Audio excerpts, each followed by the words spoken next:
every single generation of Pokemon has had their, underbaked designs, or like, Pokemon that seem like filler on purpose.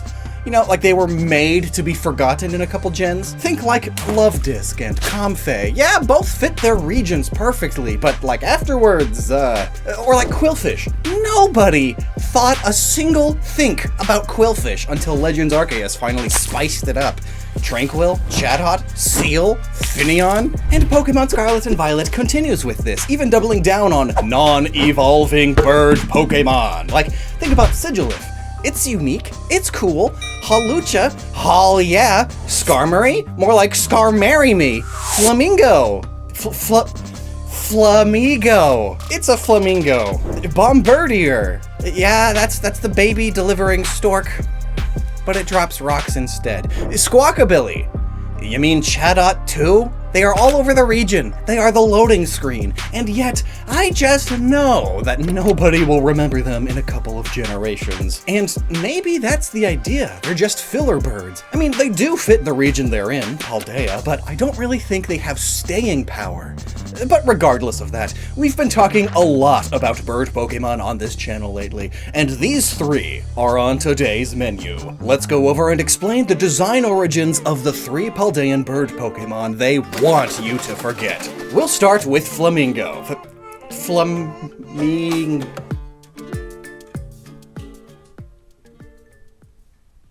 Flamigo. Yeah, that was right. Flamigo. You know, simpler Pokemon that are just kind of an animal that... It is so cheap, there is already something in it.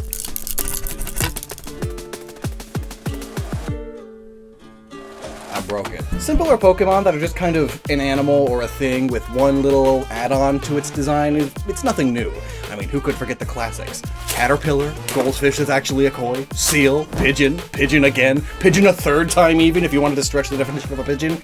But at least those pigeons evolved. And back then, they couldn't really pack details into tiny little Game Boy sprites, so they had to be simpler. But Game Freak really dared to release a regular Flamingo in 2022. Even it doesn't like it. But honestly, I kinda respect him for it. Now, before we begin the deep explanation of our Spanish flamingo friend, you should know amigo is Spanish for friend. So yes, it is simply a flamingo friend. A lot of Pokemon fans have wanted a flamingo Pokemon for decades, since it's such a unique bird. So unique that they really can just make it a Pokemon outright, right? And no one will complain because they're super cool birds, right? Hey God, can I copy your homework? Yeah, sure. Just make sure you change it a bit. Yeah, okay. Oh yeah, this is mine now. Though as you'd expect with me talking about it and all, there's plenty of references hidden under the wing of this one. My favorite question is always, what is a flamingo doing in an Iberian-inspired region? Well, Spain is home to two species of the bird, the greater and lesser flamingo. The former is the most common within the Iberian Peninsula, yes, but its feathers are mostly white, not exactly that iconic pink flamingo color, but it does make a great fit for flamingo's shiny color. But the lesser flamingo, on the other hand, is much closer to what we'd expect a flamingo to look like, even down to the darker wing band. But here's the thing, really, it's just that this quote-unquote greater flamingo really falls flat. Pretty much every other species of flamingo matches the pink feathers we'd expect, and arguably to a greater degree. In fact, it's the American flamingo that possibly matches the closest, even down to the yellow eye and pale beak. Yeah, this seems to be the perfect match, and given how widespread American culture is, it makes sense that if you're going to make a flamingo Pokemon, you might as well base it on the most popular and well-known flamingo. The Lawn Flamingo. This iconic sculpture was first designed by Don Featherstone in 1957. You can see their influence in Flamigo's design, from the weird ground stake legs to the unnaturally rounded bill. Like, yes, real flamingos do have this exaggerated lower mandible shape, because it helps them with filter feeding, but even then it has a rigid squarer shape you'd more so expect from nature.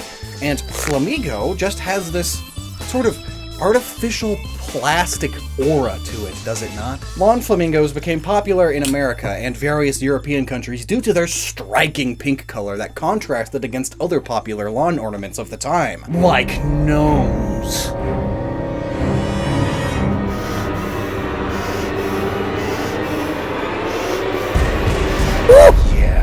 lawn gnomes had been popular since the 1800s, but then these plastic flamingos came out and oh geez, they just scream punky counterculture, don't they? So bright and loud against the black and white of the world at the time. They said, look at me, thanks to the glorious post-World War II economy in America, everyone who's white can afford a nice, glorious house in the suburbs. American dream achieved.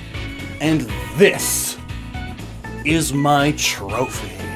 It was really going against the grain of traditional style, but of course, over the decades, they did get so popular that they, stopped meaning the positive things. Today, they're probably the most recognizable element of kitschy Americana style, a design noteworthy for its whimsy and tackiness. Trailer park chic, if you will. And if you've ever seen those old countryside attractions on a road trip, chances are you've seen similar themings. Today, plastic flamingos outnumber real flamingos, and by a wide margin at that. There's probably some sort of dystopian morale here, but that goes beyond the scope of this video. What's important is what they represent today. Now that a lifetime has passed since their invention, they're just kinda generic and ordinary. A complete 180 of their original purpose. Kinda fitting for a Pokemon that literally has a graphical error in its Pokédex photo. Look, these two have a second pair of tucked wings not seen anywhere else in the game, so unless we're dealing with a secretly biblically accurate flamingo, this is definitely a graphical mistake. Normally this would be a bigger deal, but considering Scarlet and Violet had so many bugs on launch, yeah, this one kinda just flew under the radar for most. You can't even make mistakes right, Flamigo. Why are you so generic? I guess Game Freak will never move away from generic normal flying birds, will they? Oh, now wait a minute, this is interesting. It's fighting type? I know some say that its body somewhat resembles a cartoon boxing glove, like Hitmonchan's maybe, and I do sort of see the detail of the big swollen lower lip, like the big bruised lips of boxers after a match. But these details seem more coincidence than concrete. It also looks kind of like a balloon animal or a pool floaty of some sort, with the Pokédex backing this one up, saying, this Pokemon apparently ties the base of its neck into a knot so that the energy stored in its belly does not escape from its beak. So, the same way you tie up balloon animals. Notably, balloon animals do also fit into that kitschy Americana style I was talking about earlier, but also a balloon animal could double as an inflatable punching bag, I suppose, but perhaps its fighting type is more to do with its well-toned and trained body as a dancer. We see quite a number of dance-based Pokemon with the fighting type for similar reasons. To be such an intense dancer, you gotta be fit and well-trained in your movements. Not only do flamingos themselves do these rather intense synchronized dancing rituals, but Flamigo is a flamingo in Spain, so it's doing flamenco. Flamenco is a style of dance and music, and if you didn't know, it is one of the main musical styles of Spanish culture. This style was previously incorporated by Oricorio in the Alola region, but as a staple of Spanish culture, there is no way they couldn't reuse the concept here. The only problem is how to incorporate it. Okay everyone, we need to come up with a new Pokemon to represent flamenco, one of the most iconic dance styles in all of Spain. Let's hear your ideas. Ooh, a flamingo! Flamingos are pink, and flamenco is a romantic dance style. Also, flamenco sounds like flamingo. Oh, how about a flamingo? The courtship displays of these birds look like they're dancing, and they've got those woofy feathers like flamenco dancers. And also flamenco sounds like flamingo. Wait, what about a regional Gardevoir or Gothitelle? We have a lack of regional variants so far, and a fan-favorite feminine Pokemon could be a great way to express the deep and rich culture of the region. Ooh, how about a flamingo, because it sounds like flamenco? So, yeah, even if Flamigo does have some deeper inspirations, they were really determined to make this one as generic of a flamingo as possible. Because flamingo, flamenco, flamigo, amigo, flamenco, that's seriously the most significant reason they added this Pokemon now. But even if that is completely true, which it most likely is, there are some notable reasons to create a flamenco flamingo besides the name. Flamenco is a style of musical musical expression characterized by various key aspects, including guitarra, palmas, and baile, otherwise known as guitar, clapping, and dance in English. I don't have much to say regarding guitars, but the signature hand raise pose Flamigo strikes closely resembles a sort of wing clapping pose. This itself is a reference to a similar pose real flamingos strike, known as the wing salute. Sure, it's not your typical flamenco pose, that again is better portrayed by oratorio, though there's no rule saying that you can't incorporate arm raises into a flamenco dance. Besides, even if it's not a full-on clap, the baile is what ties flamingos and flamenco together. Whether it be pet parakeets bobbing to the radio, or mourning doves sending me on a nostalgia-driven depression spiral, birds are the most musically friendly animals in the animal kingdom, and nothing shows this better than their courtship dances. During the breeding season, various birds will put on special dances in an attempt to woo ladybirds who've caught the fella's eye.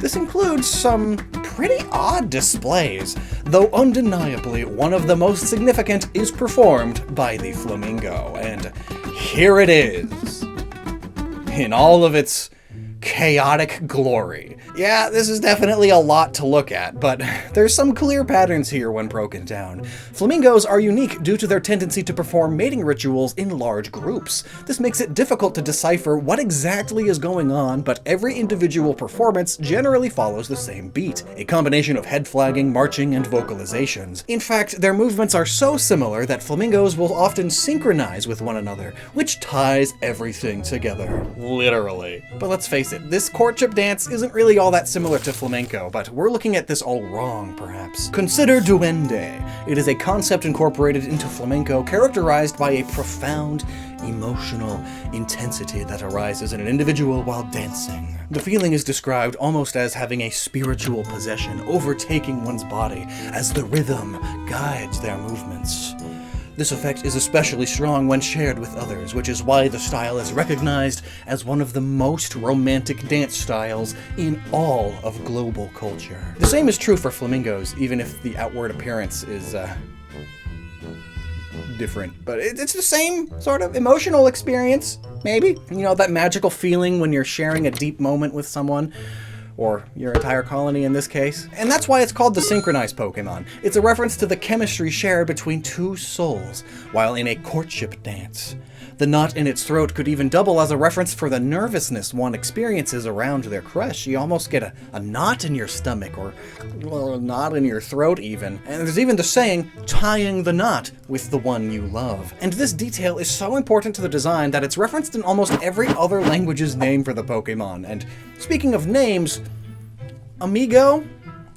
Why, that's just sort of a PG way of describing a lover, isn't it? Game Freak has this weird aversion to referencing anything romantic lately, as seen with Pokemon Masters EX, referring to Valentine's Day as Palentine's Day. A day to celebrate being friends. Pals. That's all. It might be Valentine's, but love is not real. Ironic, considering the fiasco that spawned from the game's name change a couple years ago, though. But here's the thing, since we can't really directly reference lovemaking at all, what do a pair of lovebird Pokemon do instead? Well, they fight, of course, they're Pokemon! Pokédex!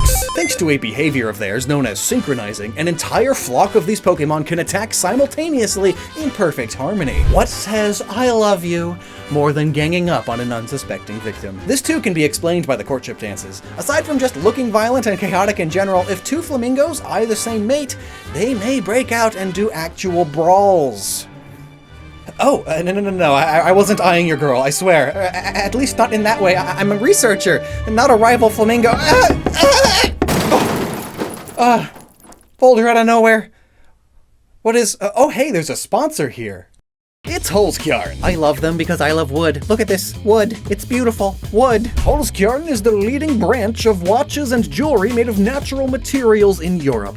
I hear they even have trees there. They love showing off the art and beauty of nature in a refined yet casual way that just says, hey, I'm cool, here's some wood. And be unique and creative with wood. They even have wooden sunglasses and unicases. Even slate handbags. Gorgeous! Each and every piece is unique thanks to the organic grain and marbling of the wood, making them out to be even better, meaningful gifts. I got my wife this bracelet and necklace set, which combines my love of wood and her love of hexagons because bees. and bees love trees, which are wood. And Harlskjarn uses sustainable practices and partners with the Jane Goodall Institute to support reforestation. I got myself this gorgeous watch and necklace charm, and that touch of wood is just the perfect accent. I feel at least 20% cooler touching my wood all the time like this. No horsing around, it's like I have an extra connection with nature, which we all should be reminded of more often. So get your nature-loving friends, family, or self an excellent, unique gift by using the link at the top of the description and the coupon code NOGGIN15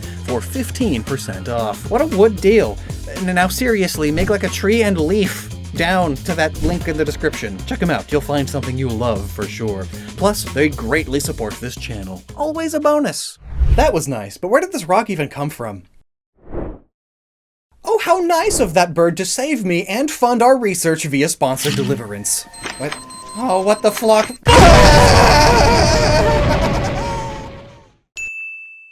Now, I felt nothing for Flamigo. It is plain, it is boring, it is over there now. But I despise Bombirdier.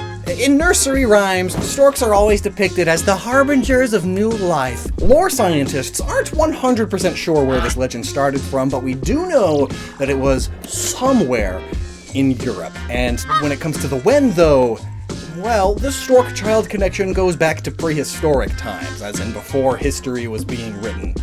So we don't really know, but there is this sculpture from the Bronze Age depicting a stork. It's believed to be a baby toy of some sort, so perhaps the earliest on-record reference of stork-baby connection. You see, Timbo, when a mommy and a daddy love each other very much, a magical stork will deliver them a new baby to celebrate their love. But to give it a total 180 and not reference real lovemaking again, Bombirdier instead will just give you a rock. But you still have to love and take care of it though, because it's like a pet rock. Small tangent actually, because maybe that's an intended reference? Pet rocks were a meme in the late 70s and early 80s, and still occasionally get references. It was literally just smooth rocks from Baja California, Mexico, that were put into perforated boxes with bedding. They were gag gifts for sure, and even included little care instructions like a pet care or how to raise a baby book. And this wouldn't at all be the only American thing in Paldea, especially considering Spain colonized the area initially. But let's look at the real animal. This is the white stork, a very real, non-mythical animal that exists. It's found across much of Europe, including the Iberian Peninsula. And like, wow, it is just so similar to the Pokemon. It's Flamigo all over again. Even the shiny is just based on the Oriental stork, which just looks somewhat different. But the original is an exact one-to-one, even behavior-wise. Storks were gifted a spear-like beak to easily hunt fish as their primary prey. But in a display of the greatest evil known to man,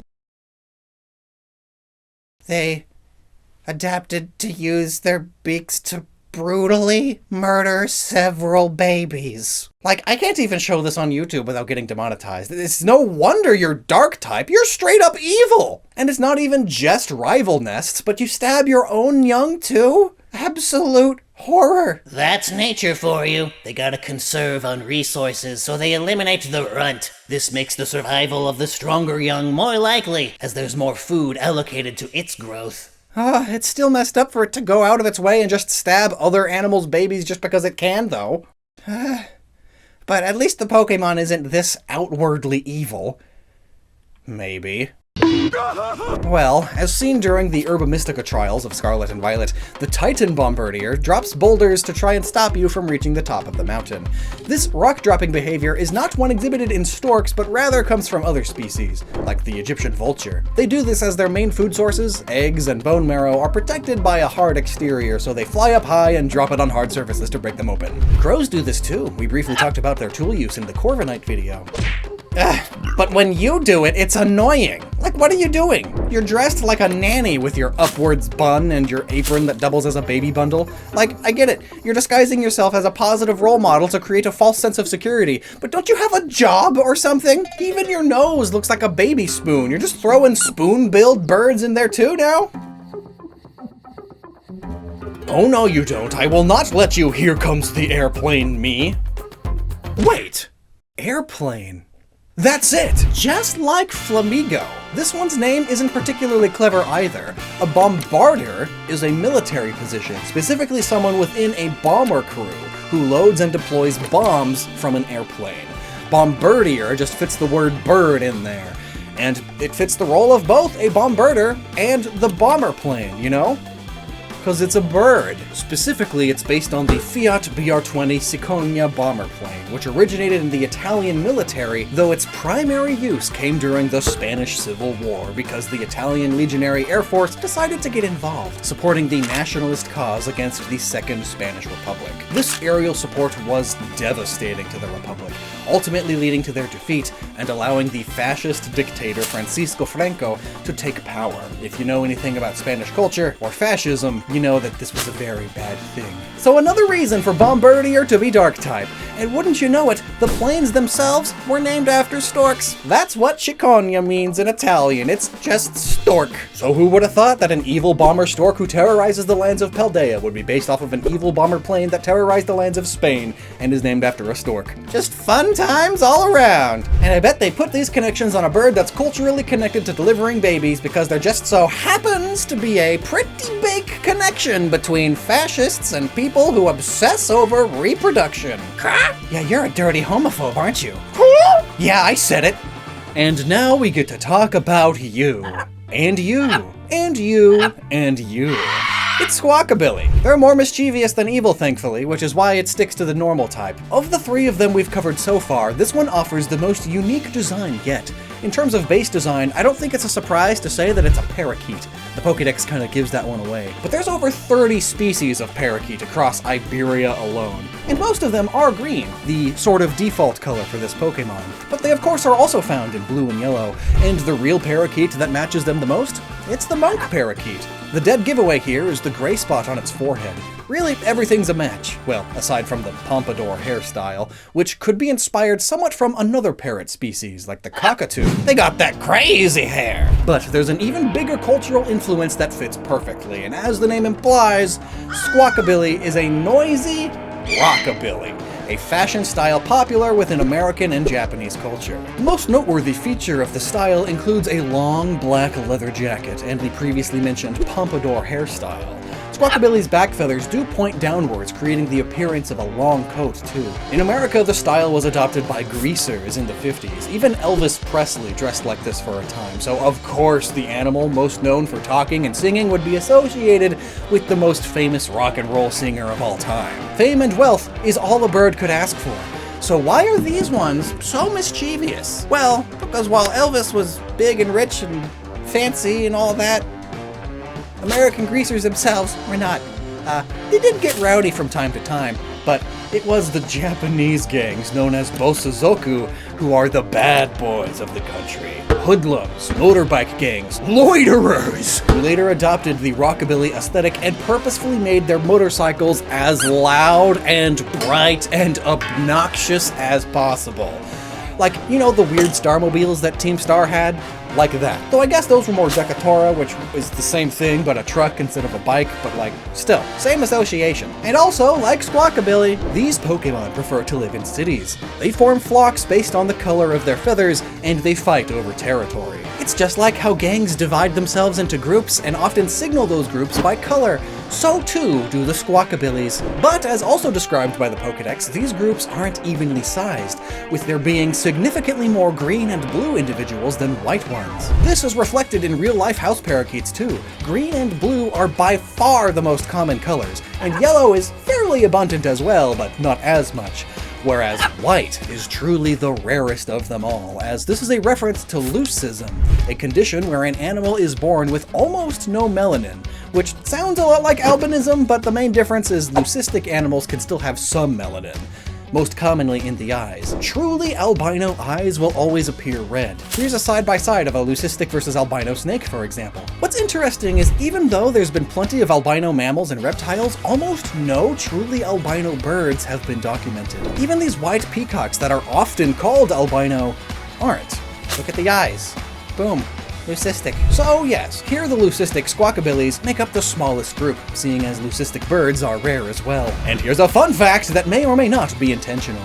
These are also the 4 colors of the Brazilian flag. Notable because Brazil started as a Portuguese colony and is home to millions of brightly colored birds. But what's especially cool is that even the abundance of their flag colors perfectly reflects Squawkabilly's color abundance. Green, yellow, blue, white. It's all fun and games to commit petty crimes, but eventually you will need to turn your life around. And that's what the Paldean taxi service is for. Since Corviknight is unable to fill the role in Paldea because the best Pokemon exists as their predator, Squawkabillies have taken their place. And it's kind of a play on the common trope in media where a troublemaker in early seasons decides to turn their life around and reintegrate into society as a different person by the end of a series. It's also a small trope for them to become a taxi driver upon turning around. It's just common for taxi drivers to be ex-criminals. After all, I know this town like the back of my hand from my gang days. Yeah, I know all the sleazy parts of town. I know where you can get some illegal goods. Sure, I'll take care of you. And lastly, consider how American Greasers and the Bosozoku are biker gangs. Motorbike culture is a huge deal in Spain, as I explain in this video about the box legendaries here. But just know, Spain's Barcelona is the #1 city in the world for per capita motorcycles. And as a whole country, Spain is #4. And MotoGP, the International Superbike Grand Prix, it's headquartered in Madrid, Spain. Spain is often considered one of the best countries in Europe for biking at all, like motorbiking, bicycle biking, other things with bikes. Can you tell that I don't even know how to ride a bike? So really, it's no wonder we got Cyclozar and the main 2 box legendaries that you ride around on like motorcycles. So what's another biker gang reference in Squawkabilly, huh? Yeah. Thought so. Also consider that Greasers and Rockabilly sort of eventually evolved into our modern biker gang stereotypes with the dark clothes, dark jeans, leather jackets, and all that. And of course, the biggest and most well-known biker gang in the world is the Hells Angels, and they have their biggest hub outside of North America in Spain. So, it all comes together. Unlike these flamingos that just keep falling apart. They were the cheapest ones I could find. Well, thanks for watching. What other Pokemon do you feel were made to be forgotten in later generations? Let me know down below, and until next time, you stop watching your noggin. You never stop using your noggin. Please.